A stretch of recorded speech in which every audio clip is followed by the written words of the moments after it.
Hello, everyone, and welcome back to Talking Points with KPI, episode number 40.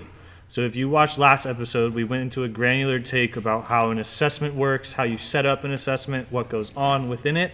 Now we're going to deep dive into sessions. This is a blog-style podcast, so if you would like to visit our blog, go visit kpimh.com and click on the blog tab. It'll be the first one up.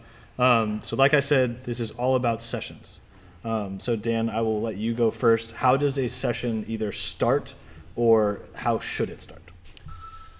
Before anybody trains with, we already went over the assessments piece is crucial. If we don't know what you need and where you want to go, we can't create the right environment for you then to have the opportunity for success.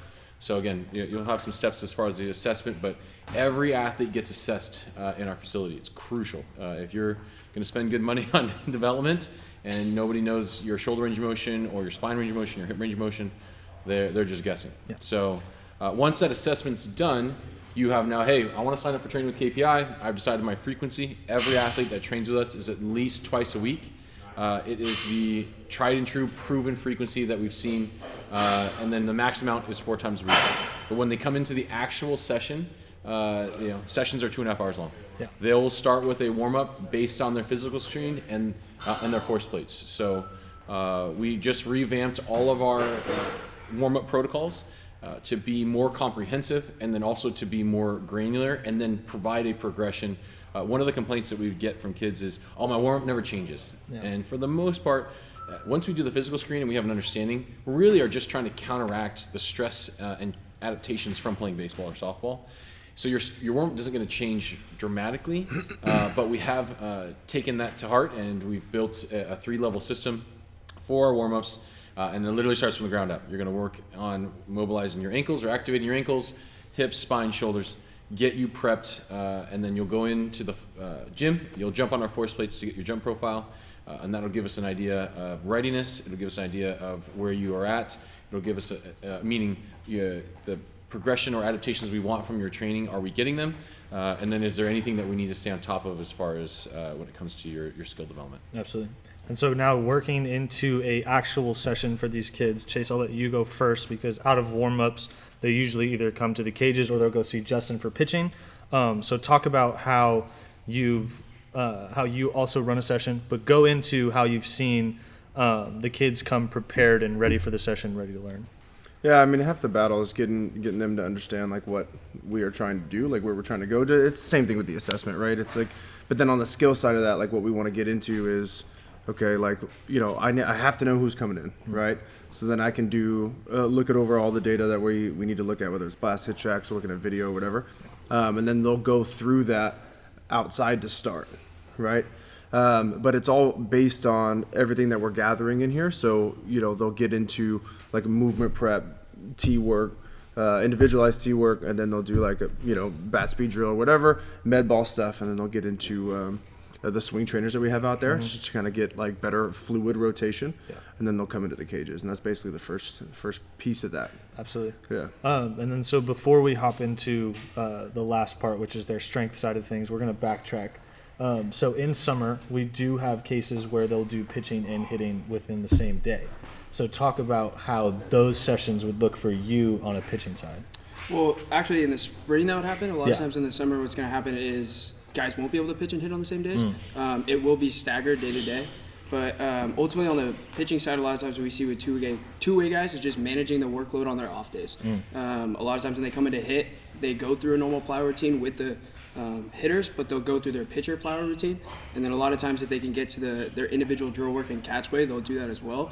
But when they're in a pitching session, they'll be actually doing pitching work off a mound, where on the hitting days, they're not able to get that space. So we ultimately just attack catch play drills and sometimes movement drills as well. Awesome. Once they get done with their warm-ups and they have gotten prepared for their throwing, all of our players will go through a general arms care screen. So they'll do the back-to-wall arm elevation test, get an idea of where their shoulder is at, and if we need to do any extra TLC to get their arm prepared for throwing. Position players will go through a relatively general throwing routine. What we've learned with position players is they just need to maintain fitness, stamina, endurance, like strength, all that. And they will still focus on proper throwing mechanics. And so all of our position players, all of our players do arm care. And this is another way that I think we want to highlight a session, as much as it is development training, it is a reassessment opportunity. And so if you go out and you play a bunch over the weekend and you ding up your shoulder or your elbow's bugging you, if you're a position player, we'll be able to screen for that. If you're a pitcher, we'll screen even more heavily, and Justin will probably go into some of the tools that we're using on that front. But every player in this building will do arm care. Every player will get tested to see if their arm is prepared for the stress of throwing at the facility, and or have an opportunity to talk about the stress that they're enduring outside the facility. Position players will go through a plow care routine, and then if there's time, they'll go through a long toss routine. We really have to get a little granular with our position players, because as much as we have to focus heavily on the pitching side as far as injuries go, position players throw as much as pitchers, they just don't throw as high intensities. Yeah. So we'll see a lot of the overuse, tick-tacky, this is really bugging me and it's just annoying. Or and then the other side is they keep their mouth shut and they don't say anything, because a position player doesn't typically get asked, hey, how does your arm feel today? Yeah. It's always the pitchers. Yep. And then this is going to be one of my posts at some point, like when you ask a player, hey, how does your arm feel today? It's your way of saying, hey, do you want to play baseball today? Yeah. And the answer is always going to be yes, because they want to play baseball today. Very rarely will an athlete say, oh yeah, my arm is bugging me, I don't want to play. So they'll go through that arm care routine, and then position players will hop into the cages, and we'll go a little more in depth with what happens on the hitting side once they get inside the facility, and then I think the pitchers will go through their own arm care and throwing routines too. So go ahead. And let me jump in real quick on the pitching side. Like when there is something that pops up, like you said, like the back to ball arm elevation or some of these other tests. Obviously, we'll have Nick in this summer later in the day to kind of do treatment on some guys, so more like touchy feel and get a better feel of what's going on. But before they go through, if there's anything that pops up, we take them through an armcare.com screen. We have our higher level guys have their own accounts, but we have a system built into our track accounts to test some of these things. So we'll just take them through range of motion testing, get internal, external, some strength numbers, and it gives us a pretty good judgment, especially if we had numbers before they got hurt or they started to get banged up. It gives us a pretty clear picture of what we need to attack to kind of get them ready for either that day or ready for, in the next couple of weeks if we need to deload or do anything like that. And then, we have the force plates that can counter some of those things as well. Yeah. So Dan and Justin just touched on it a little bit, but I'm going to jump back to you, Chase, on the hitting side. And that's a big thing. We talk about how much technology we have and how much we use it, how much we rely on the data and all that stuff. But get simple with me. For the kids who have never been here, for people who come into a first session, what kind of technology will these kids be able to use in their hitting session? Yeah, I mean, all that stuff that we just talked about is basically like the 45 minutes before they even get in here and start hitting, right? And then once we get in here is like, that's when we start collecting the data. So we have Blast, which will get your pre-contact data. We have hit tracks, which will get the post-contact data. That'll be in the big cage. And then we have TrackMan, which will be in another cage as well. So we're getting pre and post contact, right? But then it's also the video that we're getting on the hit tracks and the TrackMan. That'll be big for us, especially as we're trying to, progress the swing and like, develop it as we go. We want the kids to have feedback, and so they can stay on the path that we've built for them. Absolutely. And that's I think a big part for me in regards to the summer as well. Is like, we're going to have a bunch of kids in here, but we need to make sure that they understand and they see. Yep. And that's what all this tech is for, right? Yeah. Just a better understanding of where you're at and where we need to go. Yeah, so you guys have touched on it, obviously, but same question to you. So first time session, they go through their pitching. What kind of technology will these kids be able to run themselves through? Yeah, like I said, in the assessment, they'll use that armcare.com sensor. In the plyos, a lot of times we'll have a pocket radar out there just to either on a recovery day or hybrid day get a feel of where they're at. And if we are doing velo, we can get that as well. And then they kind of split into two directions after catch play. We offer short box days, which gives 3 different focuses. And for the summer, we'll have a Rapsodo out there measuring some of these things. And we give them goals in those short boxes tailored towards the tech. Once they come inside, if they have a normal bullpen that day, like a full distance one, they'll either be throwing on a Rapsodo unit, or we have our main bullpen cage, which is the TrackMan. And within the TrackMan, the biggest difference we've seen is just getting true movement data, and then tailoring those goals to Rapsodo as well. We've seen some discrepancies between both. And so we want to give goals based off of the TrackMan movement versus Rapsodo. And then once they're done with that, they would then go through like a recovery routine. Yeah. There's not so much tech in that, but the Rapsodo and the armcare.com is probably the biggest piece of the pitching program. Absolutely. So I think one of the parts I want to highlight as we kind of talk more about the actual skill session is there has already been a ton of work done for your child before they show up for their session. Yes. There is a ton of communication. There is a ton of planning. There is a progression and a goal that we have communicated with the athlete themselves. There is so much done. I liken this to like go to a personal trainer. A lot of personal trainers, and I did this myself when I first started personal training. Oh, I got a client at 3:30. It's 3:25. Oh, what are we going to do today? Oh, well, boom, boom, boom, boom, boom. Here's what we're going to do. Yeah. And so, number one, you can't prepare for what that person actually needs. And then once you do that workout or that training, whatever it may be, you can't track to see, hey, was this effective? Did it actually work? Yeah. And I think, we want to, and we relied on at the very, very beginning, several years ago, like, hey, if they're playing and dominating on the field, like what we're doing is working. And so we were gotten to the point now, we have an amazing staff to be able to do this. No, we want to validate. We want to be 100% sure. Because we've had pitchers and hitters go out and dominate this spring. Absolutely dominate. And we don't want to, play the game of, oh, well, they were already, really, really good players when they showed up at our doorstep. Yeah. We want to prove that every athlete that comes into our building, you're going to have an opportunity to improve, and we're going to be able to show that to you. And then I think the other thing that we're trying to tackle with this pre-planning progression, building out this plan, is we're going to have almost 25 to 30 coaches in this building this summer. And so communication internally so that athlete is getting what they need every single session is going to be crucial. And our directors have been doing a phenomenal job of building that system so that, again, no athlete falls through the cracks. Everybody gets the love that they need, and every athlete has the opportunity to thrive in our environment. Yeah. So obviously people listening, or if you've never been here, you can't experience what the culture is like in the session. So obviously that part is going to be left out just because of the in-culture part that you get when you are here. But moving on, so we've talked about assessment, hitting, pitching, all in that session, but there's one final piece that kind of gives the full encompass of what you guys want to do here, and that's the strength side. So at the end of their session, either before or after their session, sometimes just the way timing works sometimes, you guys put them through a series of strength workouts tailored to that athlete. Talk about how that works. Yeah, I'd say this is something with the scheduling piece we've been tinkering a lot to figure out, okay, what's the optimal way to run this? To make our lives easier and to make the athletes' lives easier. We have done both, where we'll have athletes work out and then do skill work. Not so often on the pitching side of things, but more often on the hitting side of things. And sometimes it was just because we had to. There was no choice, size constraints of the facility. Now we're at no. Every athlete's going to lift after. And yes, it's based off their jump profile. It's based off their training experience. It's based off their needs.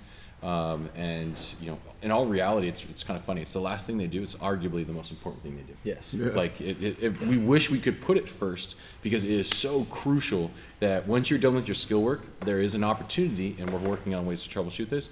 You can walk right out that door and nobody will know. Yeah. And we have kids who do it. Yep. And the more times you do that, the more chances you're not going to reach your goals. You're not going to reach your full potential, and your likelihood of getting injured is going to happen because if you aren't preparing your body and building up some of the qualities we know in the weight room that you need as an athlete, then we're just going to continue to fall short on all facets. And our bread and butter is 12 to 18. You need to get bigger, faster, stronger. We need to make sure that it actually applies to your skills. So every athlete that'll come in will have a 60-minute lift, full body, lower body, core, upper body, and arm care all built into it. They will have a 4-day plan. Majority, again, athletes in our building are here 2 days a week. Yes. They'll have 2 more lifts to do at home. The other 3 days are speed days for our position players. Speed work, you got to get out and sprint and get after it. For our pitchers, we just, right now they're active recovery days. We're hopefully going to be able to transition that to like a movement prep, something to help blend a little bit more to the pitching skill. But being a fast and explosive athlete with your lower half, whether you're sprinting or getting down the mountain, is important. We want athletes, so they'll get that too. And we have a full video database attached to our strength, our skill, our arm care. So no matter what, athletes will have their plans on their phones, at their fingertips, 24/7, 365.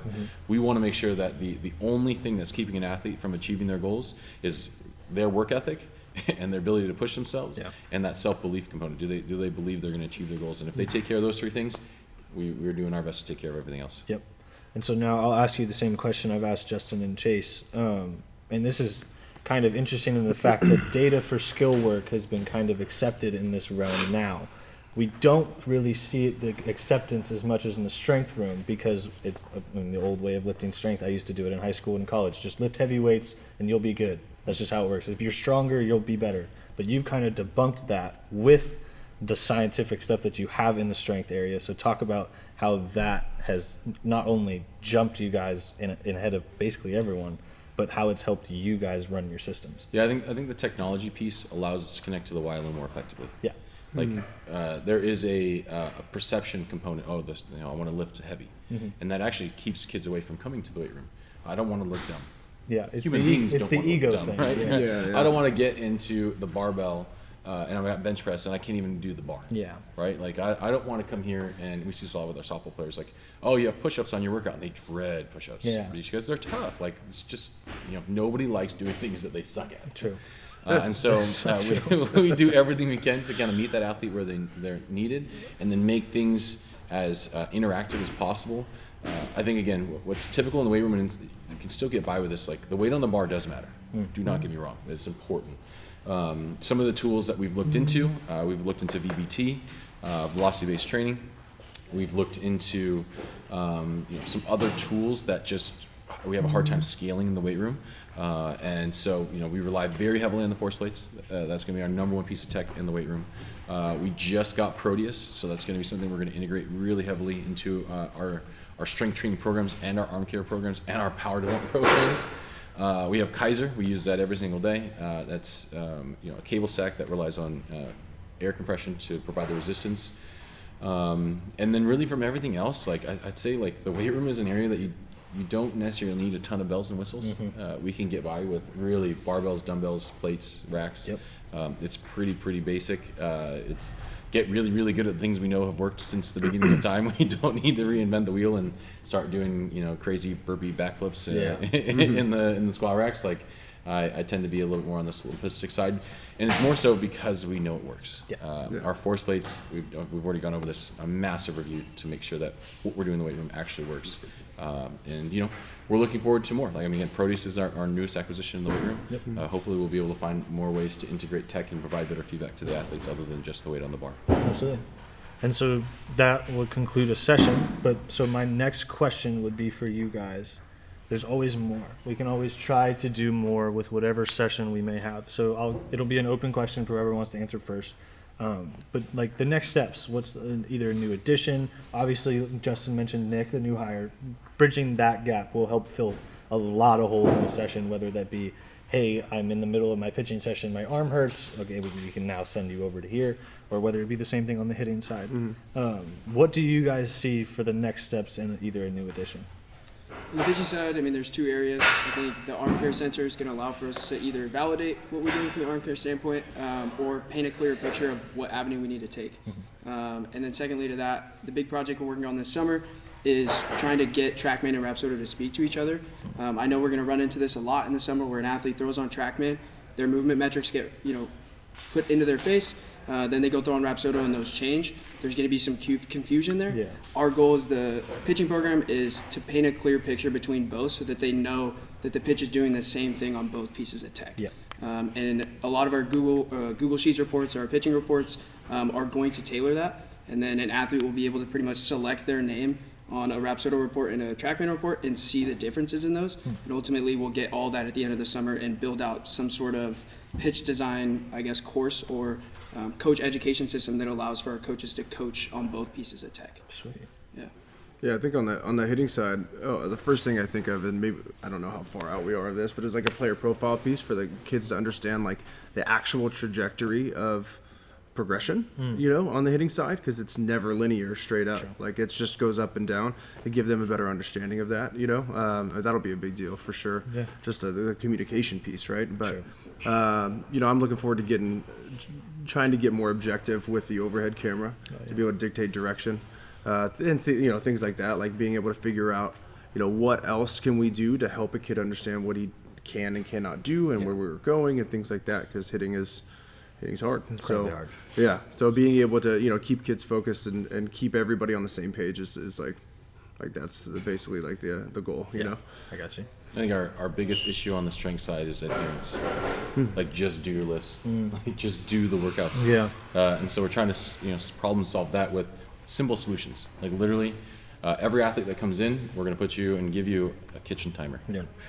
Revolutionary piece of tech. Yeah. And your kitchen timer, based on the color you get, we will be able to know what jump profile you have. That then will educate the coaches to know what lifts you should and shouldn't be doing. I think a funny one the other day, an athlete was doing back squats in the gym, and I know that that's not programmed in any of the workouts. He's like, oh, it's somewhere I'm doing my football lifts. And I was like, first off, liability. Like if you hurt your back squatting, like we are liable. I can't allow you to do that. Number one. Yeah. Number two, you're going to get just as much benefit from other lifts. Like it's the same goal. We need big, fast, and strong. Yeah. Right. So that's going to give them feedback, and then each of the timers are going to have a number. So we're going to have a roster where kids, okay, number one's with Johnny, number two's with Jack, and number three's with James, and we know that they've checked out their timer. We know when they're going to give it back to us. It'll clean up some of the congestion we typically get in the weight room. It's a complaint from the kids. It's too busy in here. There's too many people. I 100% agree. And it's because too many kids just hang out versus actually work out. Sure. And so I think that's going to be our big focus is adherence. And then, I guess getting full bore Proteus. That's going to be our number one focus is getting that completely dialed in. I think the last, our number one mission when it comes to, our session, our tech, all this stuff is going to be connecting the dots. Yeah. The closer I know that this exercise is going to help with this swing deficiency or that throwing deficiency, or how I can support them with skill development, that's going to be our number one goal. Yeah, bridging the gap. All right, lead this up. I'm good. All right, thank you guys very much for listening and or watching on YouTube. This has been Talking Points with KPI, episode number 40. This is about sessions and what goes on within a session. If you want to get more granular in your research and look at what actually happens word by word, go to kpimh.com, visit the blog tab, and visit the first one at the very top. Thank you guys for listening. Have a good day.